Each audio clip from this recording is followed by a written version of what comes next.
ಸ್ನೇಹಿತರೆ, ಮೀಡಿಯಾ ಮಾಸ್ಟರ್ಸ್ಗೆ ಸ್ವಾಗತ ಸುಸ್ವಾಗತ.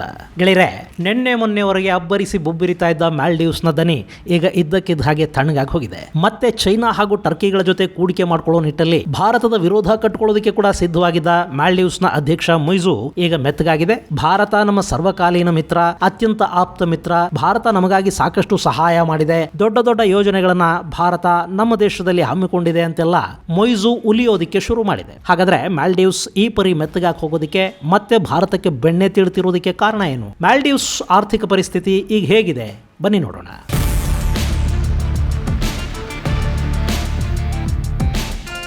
ಗೆಳೆಯರೆ, ಮಾಲ್ಡೀವ್ಸ್ ಭಾರತದ ಕರಾವಳಿಯಿಂದ ಸುಮಾರು 300 ನಾಟಿಕಲ್ ಮೈಲ್ಗಳಷ್ಟು ದೂರದಲ್ಲಿನ ದ್ವೀಪ ರಾಷ್ಟ್ರ. ಸುಮಾರು 5 ಲಕ್ಷ ಜನಸಂಖ್ಯೆ ಇರೋ ಮಾಲ್ಡೀವ್ಸ್ ಹೈನುಗಾರಿಕೆ ಹಾಗೂ ಪ್ರವಾಸೋದ್ಯಮದ ಮೇಲೆ ಹೆಚ್ಚು ಆಧಾರಪಟ್ಟ ದೇಶ. ಅಲ್ಲಿನ ಒಟ್ಟು ಆದಾಯ ಏನಿದೆ ಅದರಲ್ಲಿ 3/1 ಪ್ರವಾಸೋದ್ಯಮದಿಂದ ಬರುತ್ತೆ. ಇನ್ನು ಮಾಲ್ಡೀವ್ಸ್ ಅತ್ಯಂತ ವಿಶಾಲವಾದ ಎಕ್ಸ್ಕ್ಲೂಸಿವ್ ಎಕನಾಮಿಕ್ ಝೋನ್ ಅನ್ನು ಹೊಂದಿದೆ. ಹಿಂದೂ ಮಹಾಸಾಗರದಲ್ಲಿ ಸಂಚರಿಸುವ ಬಹುತೇಕ ವ್ಯಾಪಾರಿ ಹಡಗುಗಳು ಮಾಲ್ಡೀವ್ಸ್ ಜಲಮಾರ್ಗದಲ್ಲಿ ಬರುತ್ತವೆ. ಹೀಗಾಗಿ ಇದು ಹಿಂದೂ ಮಹಾಸಾಗರದಲ್ಲಿ ಅತ್ಯಂತ ಆಯಕಟ್ಟಿನ ಸ್ಥಳದಲ್ಲಿ ಕೂಡ ಇದೆ. ಇನ್ನು ಮಾಲ್ಡೀವ್ಸ್ ಹೀಗೆ ಆಯಕಟ್ಟಿನ ಸ್ಥಳದಲ್ಲಿದೆ ಅನ್ನೋ ಕಾರಣಕ್ಕೇನೆ ಆ ದೇಶದ ಮೇಲೆ ಪ್ರಭಾವ ಹೊಂದೋದಕ್ಕೆ ಭಾರತ ಹಾಗೂ ಚೈನಾಗಳ ನಡುವೆ ಒಂದು ಪೈಪೋಟಿ ಮೊದಲಿಂದಲೂ ಇದೆ. ಒಂದು ಕಾಲಕ್ಕೆ ಮಾಲ್ಡೀವ್ಸ್ ಮೇಲೆ ಬಂಡುಕೋರರು ದಾಳಿ ಮಾಡಿದಾಗ ಆ ದೇಶವನ್ನ, ಅಲ್ಲಿನ ಅಧ್ಯಕ್ಷನನ್ನ, ಅಲ್ಲಿನ ಸರ್ಕಾರವನ್ನ ಕಾಪಾಡಿದ್ದು ಭಾರತದ ಯೋಧರು. ಹಾಗೆ ಭಾರತ ಈ ದ್ವೀಪಕ್ಕೆ ತುಂಬಾ ಹತ್ತಿರದಲ್ಲಿರೋದ್ರಿಂದ ನಮ್ಮ ಲಕ್ಷದ್ವೀಪದ ಮಿನಿಕಾಯ್ ದ್ವೀಪಗಳು ಮಾಲ್ಡೀವ್ಸ್ನಿಂದ ಬರೀ 70 ನಾಟಿಕಲ್ ಮೈಲ್ಗಳಷ್ಟು ಹತ್ತಿರದಲ್ಲಿರೋದ್ರಿಂದ ಯಾವುದೇ ಸಂಕಷ್ಟ ಸಮಯಕ್ಕೂ ಭಾರತ ನೆರವಾಗುತ್ತೆ ಅನ್ನೋ ಕಾರಣದಿಂದ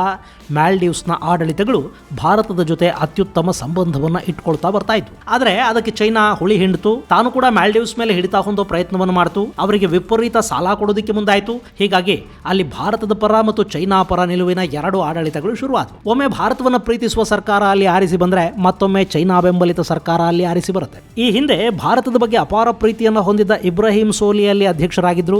ಅವರಿಗಿಂತ ಮೊದಲು ಅಲ್ಲಿ ಚೈನಾ ಬೆಂಬಲಿತ ಅಧ್ಯಕ್ಷ ಇದ್ದ. ಇನ್ನು ಈಗ ಸೋಲಿ ಅವರನ್ನು ಸೋಲಿಸಿ ಅಲ್ಲಿ ಚೈನಾ ಬೆಂಬಲಿತ ಮೊಹಮ್ಮದ್ ಮೊಯ್ಸು ಅಧ್ಯಕ್ಷರಾಗಿ ಆರಿಸಿ ಬಂದಿದ್ದಾರೆ. ಸೊ ಅಲ್ಲಿ ಚೈನಾದ ಪ್ರಭಾವ ಹೆಚ್ಚಾಗ್ತಾ ಇದೆ. ಅದು ಯಾವ ಮಟ್ಟಕ್ಕೆ ಅಂದ್ರೆ, ಈ ಮೊಯ್ಸು ಆರಿಸಿ ಬರುವ ಮೊದಲೇ ಇಂಡಿಯಾ ಔಟ್ ಅನ್ನೋ ಕ್ಯಾಂಪೇನ್ನ ನೇತೃತ್ವವನ್ನು ವಹಿಸಿಕೊಂಡಿದ್ದ. ಆಯ್ಕೆ ಆದ ನಂತರ ಯಾವುದೇ ಅಧ್ಯಕ್ಷ ಕೂಡ ಮೊದಲ ಭೇಟಿಯನ್ನ ಭಾರತಕ್ಕೆ ಕೊಡೋದು ಮಾಲ್ಡೀವ್ಸ್ನ ಸಂಪ್ರದಾಯ. ಅದನ್ನ ಮುರಿದ ಮೊಯ್ಸು ಮೊದಲು ಹೋಗಿದ್ದು ಟರ್ಕಿಗೆ. ಆ ಮೂಲಕ ಇಸ್ಲಾಮಿಕ್ ಬ್ರದರ್ಹುಡ್ ಅನ್ನು ಪ್ರದರ್ಶಿಸಿದ ಮೊಯ್ಸು ಆನಂತರ ಸೀದಾ ಚೈನಾದ ವಿಮಾನವನ್ನು ಹತ್ತಿದ್ರು. ಅಲ್ಲಿ ನಿಂತು ಭಾರತದ ವಿರುದ್ಧ ಮಾತಾಡಿದ್ದಾಯ್ತು. ಭಾರತ ಮಾಲ್ಡೀವ್ಸ್ ಆಡಳಿತದಲ್ಲಿ ಹಸ್ತಕ್ಷೇಪ ಮಾಡುತ್ತೆ, ನಮ್ಮನ್ನ ಹೆದರಿಸುವ, ತುಳಿಯುವ ಪ್ರಯತ್ನವನ್ನು ಮಾಡುತ್ತೆ, ಬುಲಿಂಗ್ ಮಾಡ್ತಾ ಇದೆ. ಅದು ಯಾವುದಕ್ಕೂ ಕೂಡ ನಾವು ಹೆದರೋದಿಲ್ಲ ಅಂತೆಲ್ಲ ಭಾರತದ ಹೆಸರನ್ನ ಹೇಳದೇನೆ ಭಾರತದ ವಿರುದ್ಧ ಮಾತಾಡಿದ ಮೊಯ್ಸು ಅಲ್ಲೊಂದಷ್ಟು ಸಾಲಕ್ಕೆ ಅರ್ಜಿ ಹಾಕಿ ವಾಪಸ್ಸು ಬಂದಿದ್ದು ಆಯಿತು. ಅದರ ಬೆನ್ನಲ್ಲೇ ಟರ್ಕಿಯ ಜೊತೆ ಡ್ರೋನ್ ಖರೀದಿ ಒಪ್ಪಂದವನ್ನು ಮಾಡಿಕೊಂಡು ನಮಗಿನ್ನು ಮುಂದೆ ಭಾರತದ ಹೆಲಿಕಾಪ್ಟರ್ಗಳು ಹಾಗೂ ಡಾರ್ನಿಯರ್ಗಳ ಅಗತ್ಯ ಬೀಳದೇ ಇರಬಹುದು ಅನ್ನೋ ಸಂದೇಶವನ್ನ ಭಾರತಕ್ಕೆ ಕೊಟ್ಟಿದ್ದಾಯಿತು. ಚೈನಾ ಜೊತೆ ರಕ್ಷಣಾ ಒಪ್ಪಂದಕ್ಕೆ ಸಹಿ ಹಾಕಿದ್ದಾಯಿತು. ಅದರ ಜೊತೆಗೆ ಮಾಲ್ಡೀವ್ಸ್ನಲ್ಲಿ 3 ವಾಯುಯಾನ ವೇದಿಕೆಗಳನ್ನು ನಿರ್ವಹಿಸ್ತಾ ಇರುವ ಭಾರತದ ಸುಮಾರು 88 ಮಂದಿ ಯೋಧರನ್ನ ಕೂಡಲೇ ಹಿಂದಕ್ಕೆ ಕರೆಸ್ಕೋಬೇಕು ಅಂತ ಭಾರತದ ಮೇಲೆ ಒತ್ತಡ ಹೇರಿ ಅದಕ್ಕೆ ಅಂತಿಮ ಗಡುವನ್ನು ಕೊಟ್ಟಿದ್ದು ಕೂಡ ಆಯಿತು. ಭಾರತ ಕೂಡ ತನ್ನ ಮೊದಲ ಬ್ಯಾಚ್ ಸೈನಿಕರನ್ನ ವಾಪಸ್ ಕರೆಸ್ಕೊಂಡು ಅಲ್ಲಿಗೆ ಸಮವಸ್ತ್ರರಹಿತ ಸಿಬ್ಬಂದಿಯನ್ನ ಕಳುಹಿಸಿಕೊಡ್ತು. ಭಾರತದ ವಿರುದ್ಧ ಸತತವಾಗಿ ಇಷ್ಟೆಲ್ಲ ಮಾಡಿದ ಮೊಯ್ಸು ಈಗ ನರಂ ಆಗಿರೋ ಥರ ಕಾಣ್ತಾ ಇದೆ. ಮೊನ್ನೆ ಅಲ್ಲಿನ ಸ್ಥಳೀಯ ಭಾಷೆಯ ಮಾಧ್ಯಮವೊಂದಕ್ಕೆ ಸಂದರ್ಶನವನ್ನ ಕೊಟ್ಟಿರೋ ಮೊಯ್ಸು ಅದರಲ್ಲಿ ಭಾರತ ನಮ್ಮ ಅತ್ಯಾಪ್ತ ಮಿತ್ರ ಅಂತ ಹೇಳ್ಕೊಂಡಿದ್ದಾರೆ. ಭಾರತ ನಮ್ಮಲ್ಲಿ ಸಾಕಷ್ಟು ದೊಡ್ಡ ದೊಡ್ಡ ಅಭಿವೃದ್ಧಿ ಯೋಜನೆಗಳನ್ನು ಕೈಗೆತ್ತಿಕೊಂಡಿದೆ. ಆ ಎಲ್ಲ ಯೋಜನೆಗಳನ್ನು ಹಾಗೆ ಮುಂದುವರಿಸಿ ಅಂತ ನಾನು ಭಾರತದ ಪ್ರಧಾನಿ ನರೇಂದ್ರ ಮೋದಿ ಅವರಿಗೆ ದುಬೈಯಲ್ಲಿ ಭೇಟಿಯಾದಾಗ ಮನವಿ ಮಾಡಿಕೊಂಡಿದ್ದೀನಿ. ಇಲ್ಲಿ ನಡೀತಿರೋ ಕಾಮಗಾರಿಗಳ ವೇಗವನ್ನು ಹೆಚ್ಚಿಸುವಂತೆ ಕೂಡ ಮನವಿ ಮಾಡಿದ್ದೀನಿ ಅಂತ ಮೊಯ್ಸು ಹೇಳಿಕೊಂಡಿದ್ದಾರೆ. ಹಾಗೆ ಮಾಲ್ಡೀವ್ಸ್ ಭಾರತದ ಜೊತೆ ವಿಪರೀತ ಪ್ರಮಾಣದ ಸಾಲವನ್ನು ಮಾಡಿಕೊಂಡಿದೆ ಅನ್ನೋದನ್ನ ಒಪ್ಪಿಕೊಂಡಿರೋ ಮೊಯ್ಸು ಆ ಸಾಲ ಮರುಪಾವತಿಗೆ ಭಾರತ ಸಮಯಾವಕಾಶವನ್ನು ಕೊಡಬೇಕು, ಆ ಸಾಲವನ್ನು ರೀಸ್ಟ್ರಕ್ಚರ್ ಮಾಡಿ ನಮಗೆ ಸ್ವಲ್ಪ ಅವಕಾಶವನ್ನು ಕೊಡಬೇಕು ಅಂತ ಈಗ ಭಾರತಕ್ಕೆ ಮನವಿ ಮಾಡ್ತಾ ಇದ್ದಾರೆ.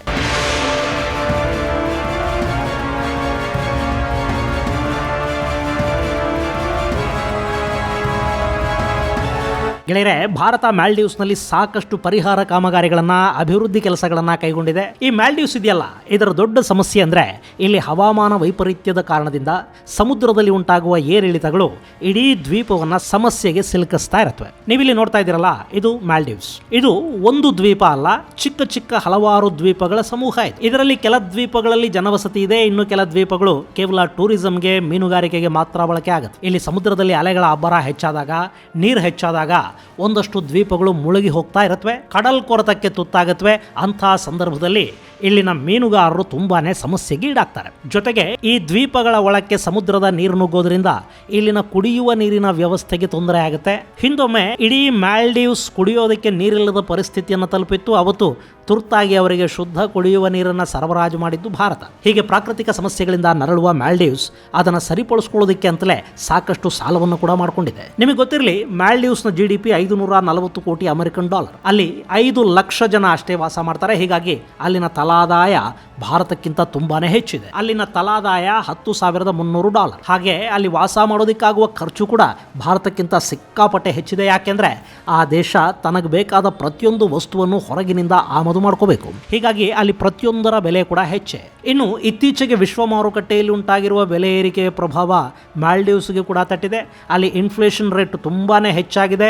ಇದರ ಪರಿಣಾಮ ಆ ದೇಶದ ಆರ್ಥಿಕತೆ ಕುಸಿತವನ್ನು ಕಾಣ್ತಾ ಇದೆ. ಇನ್ನು ನಾನಾಗಲೇ ಹೇಳಿದ ಹಾಗೆ ಮೀನುಗಾರಿಕೆ ಹಾಗೂ ಪ್ರವಾಸೋದ್ಯಮದ ಮೇಲೆ ಮಾತ್ರ ಆಧಾರಪಟ್ಟಿರೋ ಮಾಲ್ಡೀವ್ಸ್ ಅಲ್ಲಿಂದ ರಫ್ತು ಮಾಡೋದಕ್ಕಿಂತ ಅವರು ಆಮದು ಮಾಡಿಕೊಳ್ಳೋದು ಹೆಚ್ಚು. ಹೀಗಾಗಿ ಅವರ ಸಾಲದ ಪ್ರಮಾಣ ಕೂಡ ತುಂಬಾ ಹೆಚ್ಚಾಗಿದೆ. ಮಾಲ್ಡೀವ್ಸ್ ತನ್ನ ಒಟ್ಟು GDPಯ %115 ಸಾಲ ಮಾಡಿಕೊಂಡಿದೆ.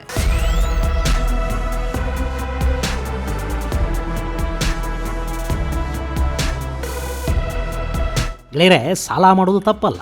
ಸಾಲ ಇಲ್ಲದ ದೇಶಗಳು ಜಗತ್ತಲ್ಲಿ ತುಂಬಾ ಕಡಿಮೆ. ಅಮೆರಿಕ, ಚೈನಾ, ಜಪಾನ್ಗಳಂಥ ದೇಶಗಳು ಕೂಡ ತುಂಬಾನೇ ಸಾಲ ಮಾಡ್ಕೊಂಡಿವೆ. ಆದರೆ ಆ ಸಾಲವನ್ನು ಬಂಡವಾಳವನ್ನಾಗಿ ಮಾಡಿಕೊಂಡ್ರೆ, ಸಾಲದ ಹಣವನ್ನು ಇನ್ಫ್ರಾಸ್ಟ್ರಕ್ಚರ್ನಲ್ಲಿ ಹೂಡಿಕೆ ಮಾಡಿ ದುಡಿಸೋದಕ್ಕೆ ಬಳಕೆ ಮಾಡಿಕೊಂಡ್ರೆ ಎಷ್ಟೇ ಸಾಲ ಮಾಡಿದ್ರೂ ತಪ್ಪೇನಿಲ್ಲ. ಆದರೆ ಹಿಂತಿರುಗಿಸೋದಕ್ಕೆ ಮೂಲಗಳೇ ಇಲ್ಲದೆ ಶಕ್ತಿ ಮೀರಿ ಮಾಡೋ ಸಾಲಗಳಿವೆಯಲ್ಲ, ಅವು ದೇಶಗಳನ್ನು ಮುಳುಗಿಸಿ ಬಿಡುತ್ತವೆ. ಈಗ ಭಾರತ ಕೂಡ ಸಾಲ ಮಾಡಿದೆ. ಭಾರತದ ಸಾಲ ಚೈನಾ ವೈರಾಣುವಿನ ಕಾರಣದಿಂದ ಸ್ವಲ್ಪ ಹೆಚ್ಚು ಕೂಡ ಆಗಿದೆ. ಆದರೂ GDP ರೇಷಿಯೋ ಜೊತೆ ನಾವು ಸಾಲವನ್ನು ಕಂಪೇರ್ ಮಾಡಿದರೆ ಭಾರತದ ಸಾಲ ಭಾರತದ GDPಯ %52 ಇದು ವಿಶ್ವ ಬ್ಯಾಂಕ್ ಕೊಡ್ತಾ ಇರೋ ಮಾಹಿತಿ. ಇದರಲ್ಲಿ ಜಪಾನ್ ನೋಡಿ ತನ್ನ GDPಯ $232 ಸಾಲ ಮಾಡಿದೆ. ಸಿಂಗಪೂರ್ ತನ್ನ GDPಯ ಮೇಲೆ %152 ಸಾಲವನ್ನು ಹೊಂದಿದೆ. ಅಮೆರಿಕಾದ ಸಾಲ ಅಮೆರಿಕಾದ GDPಗಿಂತ 115 ಹೆಚ್ಚಿದೆ. ಈ ಸಾಲಗಳನ್ನು ತೀರಿಸೋದವರು ಯಾರಿಗೂ ಕಷ್ಟ ಅಲ್ಲ. ಆದರೆ ಲೆಬನಾನ್ ಅಂತ ದೇಶ ತನ್ನ GDPಯ 215 ಪಟ್ಟು ಸಾಲ ಮಾಡಿಕೊಂಡಿದೆ ನೋಡಿ. ಅದು ತೀರಿಸೋದಕ್ಕೆ ಸಾಧ್ಯವಾಗದ ಸಾಲ. ಯಾಕೆಂದರೆ ಅವರಿಗೆ ಉತ್ಪಾದನೆ ಇಲ್ಲ. ಇನ್ನು ಮಾಲ್ಡೀವ್ಸ್ ಕೂಡ ತನ್ನ ಒಟ್ಟು GDPಯ 115% ಸಾಲ ಮಾಡಿದೆ. ಅವರ ಒಟ್ಟು ವಿದೇಶಿ ಸಾಲ $4,033 ಮಿಲಿಯನ್ ಅದರಲ್ಲಿ %10 ಭಾರತದಿಂದಲೇ ಅವರು ಸಾಲ ಮಾಡಿಕೊಂಡಿದ್ದಾರೆ. ಕಳೆದ ವರ್ಷ ಮಾಲ್ಡೀವ್ಸ್ನ ಹಿಂದಿನ ಸರ್ಕಾರ ಮಾಡಿಕೊಂಡ ಸಾಲ $1.4 ಮಿಲಿಯನ್ ಅಮೆರಿಕನ್ ಡಾಲರ್. ಅದು ಸೇರಿ ಸುಮಾರು $400.9 ಮಿಲಿಯನ್ ಹಣವನ್ನು ಮಾಲ್ಡೀವ್ಸ್ ಇದುವರೆಗೆ ಭಾರತದಿಂದ ಸಾಲವಾಗಿ ತಗೊಂಡಿದೆ. ಮಾಲ್ಡೀವ್ಸ್ನ ಕರೆನ್ಸಿಯಲ್ಲಿ ಹೇಳಬೇಕು ಅಂದರೆ ಇದು 6.2 ಬಿಲಿಯನ್ ಮಾಲ್ಡೀವ್ಸ್ ರೂಪಾಯಿಯ ಅಷ್ಟಾಗುತ್ತೆ. ಈಗ ಆ ಸಾಲವನ್ನು ಹಿಂತಿರುಗಿಸಬೇಕು. ಇನ್ನು ಮೊನ್ನೆ ಮತ್ತೆ ಮಾಲ್ಡೀವ್ಸ್ ಚೈನಾ ಬಳಿ ಸಾಲಕ್ಕಾಗಿ ಅರ್ಜಿ ಸಲ್ಲಿಸಿರೋ ಹಿನ್ನೆಲೆಯಲ್ಲಿ ಆ ದೇಶ ಸಂಪೂರ್ಣವಾಗಿ ಸಾಲದಲ್ಲಿ ಮುಳುಗಿ ದಿವಾಳಿ ಆಗತ್ತೆ ಅಂತ IMF ಬೇರೆ ಎಚ್ಚರಿಕೆಯನ್ನು ಕೊಟ್ಟಿದೆ. ಈಗ ಪರಿಸ್ಥಿತಿ ಏನು ಅಂದರೆ ಖಾಲಿಯಾಗಿರೋ ಖಜಾನೆಗೆ ಭಾರತದ ಸಾಲವನ್ನು ಹಿಂತಿರುಗಿಸೋದಕ್ಕೆ ಸಾಧ್ಯ ಆಗ್ತಾ ಇಲ್ಲ. ಈಗೇನಾದರೂ ಭಾರತ ತನ್ನ ಸಾಲ ವಾಪಸಾತಿಗೆ ಪಟ್ಟು ಹಿಡ್ಕೊಂಡು ಕೂತ್ರೆ ಮಾಲ್ಡೀವ್ಸ್ ಮತ್ತೆ ಸಾಲಕ್ಕಾಗಿ ಭಿಕ್ಷಾಪಾತ್ರ ಹಿಡ್ಕೊಂಡು ಚೈನಾದ ಮುಂದೆ ನಿಂತ್ಕೋಬೇಕು, ಅಥವಾ ಭಾರತಕ್ಕೆ ತನ್ನ ಯಾವುದಾದ್ರೂ ದ್ವೀಪ ಮತ್ತೊಂದು ಲೀಸಿಗೆ ಬಿಟ್ಟು ಕೊಡಬೇಕು. ಹೀಗಾಗಿ ಮಾಲ್ಡೀವ್ಸ್ನ ಅಧ್ಯಕ್ಷ ಮುಯಿಜು ಈಗ ಭಾರತಕ್ಕೆ ಬಟರಿಂಗ್ ಶುರು ಮಾಡಿದ್ದಾರೆ. ನಮ್ಮ ಸಾಲ ಏನಿದೆ ಅದನ್ನು ಹಿಂತಿರುಗಿಸೋದಕ್ಕೆ ನಮಗೆ ಸ್ವಲ್ಪ ಕಾಲಾವಕಾಶ ಕೊಡಿ, ಸುಲಭ ಕಂತುಗಳನ್ನು ಮಾಡಿಕೊಡಿ, ನಮ್ಮ ಆರ್ಥಿಕ ಪರಿಸ್ಥಿತಿ, ನಮ್ಮ GDP ಇದೆಲ್ಲ ನಿಮಗೆ ಗೊತ್ತಿದೆ ಅಲ್ವೇ, ನಮಗೆ ನೀವಲ್ಲದೆ ಇನ್ಯಾರ ಸಹಾಯ ಮಾಡಬೇಕು, ನೀವು ನಮ್ಮ ಅತ್ಯಾಪ್ತ ದೇಶ, ಹೀಗಾಗಿ ನಮಗೆ ಸಹಾಯವನ್ನು ಮಾಡಿ ಅಂತ ಭಾರತವನ್ನು ಅಂಗಲಾಚ್ತಾ ಇದೆ ಮಾಲ್ಡೀವ್ಸ್.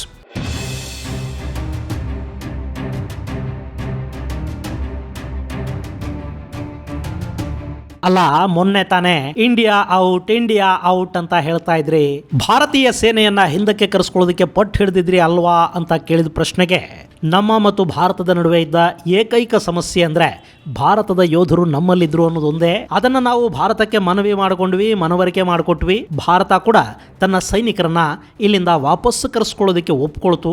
ಇಷ್ಟು ಬಿಟ್ರೆ ಭಾರತ ಯಾವತ್ತಿಗೂ ನಮ್ಮ ಅತ್ಯಂತ ಹತ್ತಿರದ ಮಿತ್ರ ಅಷ್ಟೇ ಅಂತ ತೊದಲಿದ್ದಾರೆ ಮುಯಿಜು. ಅದು ಹಾಗೇನೆ ಈಗ ಮುಯಿಜು ಭಾರತದ ಸಾಲವನ್ನ ಹಿಂತಿರುಗಿಸಬೇಕಾಗಿರೋದ್ರಿಂದ ಭಾರತ ಅವರಿಗೆ ಹತ್ತಿರದ ಮಿತ್ರ ಅನ್ನಿಸ್ತಾ ಇದೆ. ಹೀಗೆ ಹೇಳೋದ್ರಿಂದ ಆತ ಕಳ್ಕೊಳ್ಳೋದಂತೂ ಏನೂ ಇಲ್ಲ. ಭಾರತ ಏನಾದರೂ ಹೋಗ್ಲಿ ಅಂತ ದಯೆ ತೋರಿಸಿದ್ರೆ ಲಾಭ ಆಗೋದು ಮಾಲ್ಡೀವ್ಸ್ಗೆ. ಹಾಗಲ್ಲದೆ ಭಾರತ ಸಾಲ ವಾಪಸಾತಿಗೆ ಪಟ್ಟು ಹಿಡಿದ್ರೆ ಅದರ ಲಾಭ ಕೂಡ ಮುಯ್ಜುಗೆ ಆಗತ್ತೆ. ನೋಡಿ ಭಾರತ ನಮ್ಮ ಮೇಲೆ ಪ್ರತೀಕಾರಕ್ಕೆ ಬಿದ್ದಿದೆ, ಬುಲ್ಲಿಂಗ್ ಮಾಡ್ತಾ ಇದೆ ಅಂತ ಹೇಳಿ ಅಲ್ಲಿನ ಸುನ್ನಿ ಮುಸ್ಲಿಮರ ಮನಸ್ಸಲ್ಲಿ ಮುಯ್ಜು ಮತ್ತೆ ಭಾರತ ವಿರೋಧಿ ಭಾವನೆಯನ್ನು ಬೆಳೆಸಿ ಅಲ್ಲಿ ಭಾರತದ ಪರ ಇರೋ ರಾಜಕಾರಣಿಗಳ ಮೇಲೆ ಇನ್ನೊಂದು ರೌಂಡ್ ಗೂಬೆ ಕೂಡಿಸೋದಕ್ಕೆ ಇದನ್ನು ಮುಯ್ಜು ಬಳಸ್ಕೋತಾರೆ. ಇಲ್ಲೀಗ ಭಾರತ ಏನ್ ಮಾಡುತ್ತೆ, ಮಾಲ್ಡೀವ್ಸ್ ಜೊತೆಗಿನ ಸಂಬಂಧಗಳನ್ನ ಎಷ್ಟು ಡಿಪ್ಲೊಮ್ಯಾಟಿಕ್ ಆಗಿ ನಿಭಾಯಿಸುತ್ತೆ ಅನ್ನೋದನ್ನ ನಾವು ಕಾದು ನೋಡಬೇಕು. ಇದು ಗೆಳೆಯರೆ ಮಾಲ್ಡೀವ್ಸ್ ಅಧ್ಯಕ್ಷ ಮುಯ್ಜು ಭಾರತಕ್ಕೆ ಹಚ್ಚುತ್ತಾ ಇರೋ ಬೆಣ್ಣೆಯ ಕುರಿತಾದ ಒಂದಷ್ಟು ಮಾಹಿತಿ. ಮುಂದಿನ ಸಂಚಿಕೆಯಲ್ಲಿ ಮತ್ತಷ್ಟು ವಿಶೇಷಗಳ ಜೊತೆ ಮತ್ತೆ ಭೇಟಿಯಾಗೋಣ. ಅಲ್ಲಿವರೆಗೆ ಜೈ ಹಿಂದ್, ಜೈ ಕರ್ನಾಟಕ.